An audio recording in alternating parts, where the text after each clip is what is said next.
¿Por qué oramos? También les refirió Jesús una parábola sobre la necesidad de orar siempre, y no desmayar. Lucas, capítulo 18, versículo 1. Jesús nos dijo que oremos. Nadie comenzaría su carrera militar desobedeciendo la primera orden del sargento que lo entrena, y mucho menos de su comandante en jefe. Jesús nunca nos pidió que hiciéramos algo que él mismo no hubiera hecho. Todos los escritores de los evangelios nos muestran momentos en los cuales Jesús estuvo en oración. Mateo 9 veces, Marcos 8 veces, Lucas 13 veces, Juan 5 veces. Del total de estas 35 menciones, hay 23 ocasiones durante los 3 años de ministerio de Jesús que nos revelan alguna verdad acerca de su vida de oración. Él oró en cada momento clave. Aconteció que cuando todo el pueblo se bautizaba, también Jesús fue bautizado. Y orando, el cielo se abrió. Lucas, capítulo 3, versículo 21. Pero Jesús no solo oró en esos momentos clave. Oró en momentos físicamente incómodos. Levantándose muy de mañana, siendo aún muy oscuro, salió y se fue a un lugar desierto, y allí oraba. Marcos capítulo 1 versículo 35. Oró por los demás, por los niños, por los discípulos, para que recibieran el Espíritu. Por la fe de los discípulos, que no fallara. Se retiró para orar, buscando aquellos momentos en que había menos posibilidad de que lo interrumpieran. Oró con pasión e intensidad. Y Cristo, en los días de su carne, ofreciendo ruegos y súplicas con gran clamor y lágrimas al que le podía librar de la muerte, fue oído a causa de su temor reverente. Hebreos capítulo 5 versículo 7. Jesús no solo dio ejemplo de una vida de oración, continuamente enseñó acerca de ella. Vosotros, pues, oraréis así: Padre nuestro que estás en los cielos, santificado sea tu nombre. Venga tu reino. Hágase tu voluntad, como en el cielo, así también en la tierra. El pan nuestro de cada día, dánoslo hoy. Y perdónanos nuestras deudas, como también nosotros perdonamos a nuestros deudores. Y no nos metas en tentación, mas líbranos del mal, porque tuyo es el reino, y el poder, y la gloria, por todos los siglos. Amén. Mateo capítulo 6 versículo 9 al 13. He aquí un asombroso resumen: identificar la principal misión de Jesús en los cielos respecto a nosotros, que somos su pueblo. ¿Cuál es esa misión principal? Recordar que el sumo sacerdote del Antiguo Testamento llevaba sobre los hombros y el pecho las piedras preciosas que simbolizaban las 12 tribus de Israel. El peso de la responsabilidad estaba sobre sus hombros, y el bienestar de esas tribus estaba en su corazón. Pero nuestro gran sumo sacerdote ascendió a los cielos, ¿y qué está haciendo ahora? Y los otros sacerdotes llegaron a ser muchos, debido a que por la muerte no podían continuar. Mas este, por cuanto permanece para siempre, tiene un sacerdocio inmutable, por lo cual puede también salvar perpetuamente a los que por él se acercan a Dios, viviendo siempre para interceder por ellos. Hebreos capítulo 7 versículos 23 al 25. Jesús nos dijo que oremos. La iglesia oraba desde el principio. Cuando Jesús se marchó de esta tierra, no dejó tras sí como legado un fondo de $1.000 millones. No dejó dinero, ni instituciones, ni edificios. Dejó tras sí una reunión de oración que continuó durante 10 días hasta que sus amigos más cercanos tuvieron un poderoso encuentro con el tercer miembro, la Trinidad. Esta experiencia resultó en un crecimiento exponencial de la iglesia. Hechos, capítulo 1 versículo 8. En el libro de los Hechos encontramos muchos ejemplos de momentos en que la iglesia oró: pero recibiréis poder, cuando haya venido sobre vosotros el Espíritu Santo, y me seréis testigos en Jerusalén, en toda Judea, en Samaria, y hasta lo último de la tierra. Hechos capítulo 1 versículo 14. Jesús nos dijo que oremos. La iglesia oró desde el principio. Dios hace su obra a través de nuestra oración, no sin ella. Como es obvio, puesto que el Señor es soberano, Él puede hacer lo que quiera, y que esté de acuerdo con su naturaleza. No obstante, hay algunas cosas que no está dispuesto a hacer, a menos que nosotros oremos. Recordemos que en privado Jesús indicó a los discípulos, y les dijo: este género con nada puede salir, sino con oración y ayuno. Marcos capítulo 9 versículo 29. Si un endemoniado podía ser liberado solo por medio de la oración, ¿cuánta más oración se requiere cuando oramos por el mundo, por la nación, por la iglesia, y por las abismantes necesidades que enfrentamos en nuestras comunidades y congregaciones? Harold Lindsay lo expresó muy bien: Dios no puede hacer algunas cosas, a menos que nosotros trabajemos. Aunque llena de mármol las colinas, Él nunca ha edificado una catedral. Aunque llena las montañas con pirita de hierro, nunca ha fabricado una aguja ni un avión de propulsión a chorro. Eso nos lo deja a nosotros. En ese caso, si Dios ha dejado que muchas cosas dependan del pensamiento y el trabajo del hombre, ¿por qué no habría de dejar que algunas dependan de la oración del hombre? Eso es lo que ha hecho. Pedid y recibiréis. Y hay algunas cosas que Dios no nos dará, a menos que se las pidamos. No podemos suponer que Dios hará por nosotros, sin nuestra oración, lo que ha prometido hacer por nosotros solo por medio de nuestra oración. Como vemos, la oración es esencial para la propagación del Evangelio. Jesús nos enseñó: rogad, pues, al Señor de la mies, que envíe obreros a su mies. Mateo capítulo 9 versículo 38 primero dio ejemplo de lo que pedía a los demás, puesto que él mismo pasó la noche entera en oración antes de llamar a los 12 que serían sus apóstoles. En aquellos días él fue al monte a orar, y pasó la noche orando a Dios.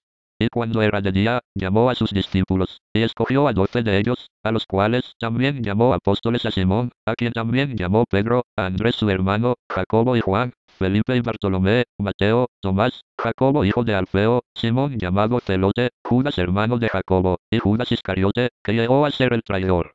Lucas capítulo 6 versículos 12 al 16. Además, habríamos llegado a los gentiles si Pedro no hubiera subido al techo a orar, una oración que tuvo como consecuencia el que estuviera dispuesto a ir a casa de Cornelio. Al día siguiente, mientras ellos iban por el camino y se acercaban a la ciudad, Pedro subió a la azotea para orar, cerca de la hora sexta. Hechos capítulo 10 versículo 9, se habría lanzado alguna vez el primer viaje misionero si los líderes de Antioquía no hubieran ayunado y orado. El apóstol Pablo exhortó a los colosenses. En este mismo tiempo estaban allí algunos que le contaban acerca de los galileos cuya sangre Pilato había mezclado con los sacrificios de ellos. Respondiendo Jesús, les dijo: ¿pensáis que estos galileos, porque padecieron tales cosas, eran más pecadores que todos los galileos? Os digo no. Antes, si no os arrepentís, todos pereceréis igualmente. Hechos capítulo 13 versículos 1 al 3. Está claro que los creyentes entendieron desde el principio que una iglesia que no ora es una iglesia que no tiene poder. Aprendieron bien la lección que les dio Jesús: yo soy la vid, vosotros los pámpanos. El que permanece en mí, y yo en él, este lleva mucho fruto, porque separados de mí nada podéis hacer. Juan capítulo 15 versículo 5. Dos historias. El avivamiento de 1904 en Gales. J. Edwin Orr es quien relata la historia del gran avivamiento galés de 1904. Un evangelista presbiteriano llamado Seth Joshua llegó al colegio preparatorio de Newcastle, England, donde Evan Roberts se preparaba para el ministerio. Tenía 26 años de edad y había pasado su juventud como minero del carbón.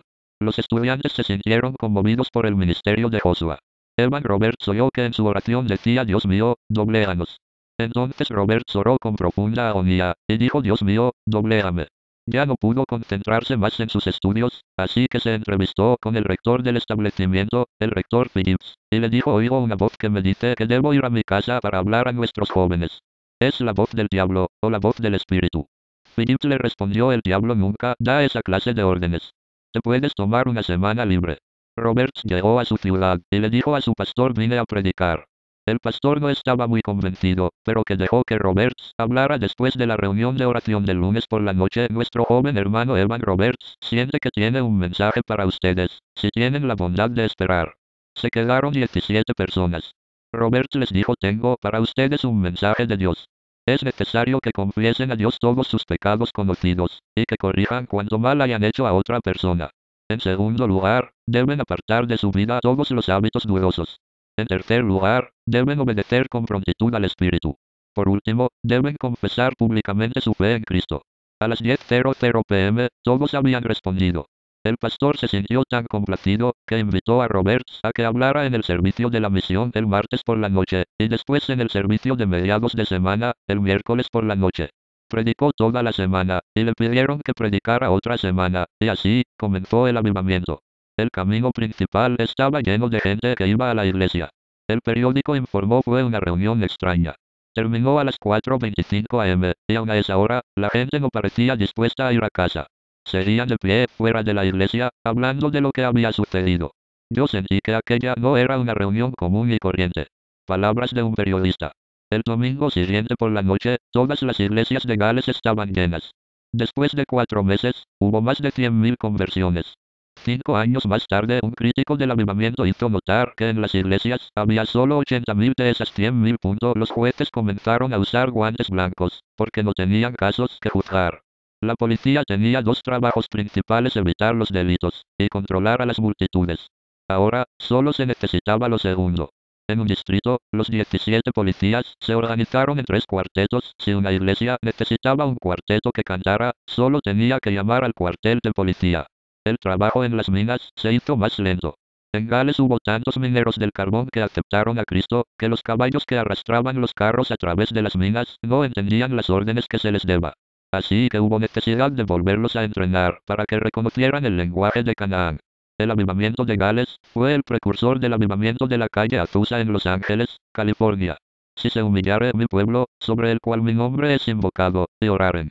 A.T. Pierson. Nunca ha habido ningún despertar espiritual en ninguna nación o localidad que no comenzara con la oración en unidad. David Wilkerson, el 9 de febrero de 1958, David, un joven pastor de las Asambleas de Dios en un pueblo rural de Pensilvania, miraba el programa Late Show en la televisión mientras su esposa y sus pequeños hijos ya dormían. Aquella noche, él evaluó su vida. ¿Cuánto tiempo estoy pasando frente al televisor cada noche?, se preguntó. Por lo menos un par de horas. ¿Y si vendiera el televisor y dedicara ese tiempo a orar? A la mañana siguiente, él y su esposa acordaron que pondrían el anuncio en el periódico, y que lo venderían si alguien respondía en los primeros 30 minutos en que el periódico estuviera en circulación. En el minuto 29, sonó el teléfono. ¿Cuánto? El joven pastor ni siquiera había pensado en el precio, pero dijo enseguida $100. El que había llamado, dijo lo compro. Estaré allí en 15 minutos. El 25 de febrero, tarde en la noche de un martes, casi al final de su tiempo de oración, y solo 2 semanas y 2 días después de la venta del televisor, el joven pastor estaba orando en su estudio y sintió una poderosa carga. Sintió que debía tomar la revista Life. Al principio se resistió, porque no quería caer en la trampa de leer una revista durante su tiempo de oración. Sin embargo, la revista ejercía como una cierta atracción desde su escritorio. Finalmente, dijo señor, ¿hay algo allí que tú quieres que vea? Se sentó en su silla giratoria y abrió la revista. La hojeó, y llegó a una página que al principio no pareció tener nada que le interesara. En ella había un dibujo a lápiz de un juicio que se estaba celebrando en la ciudad de Nueva York, a más de 550 kilómetros de allí, un lugar donde él nunca había estado. Captó su atención la mirada de las personas en el dibujo, en particular la de un jovencito que era uno de los 7 a quienes estaban juzgando por asesinato. La mirada era de desconcierto, odio y desesperanza. El joven pastor comenzó a llorar. Entonces se dijo en voz alta, ¿qué me está sucediendo? Miró con mayor detenimiento el dibujo. Todos eran adolescentes. Eran miembros de una pandilla llamada Los Dragones. Habían atacado brutalmente y asesinado a un muchacho de 15 años, cuyo nombre era Michael Farmer, y que sufría de polio.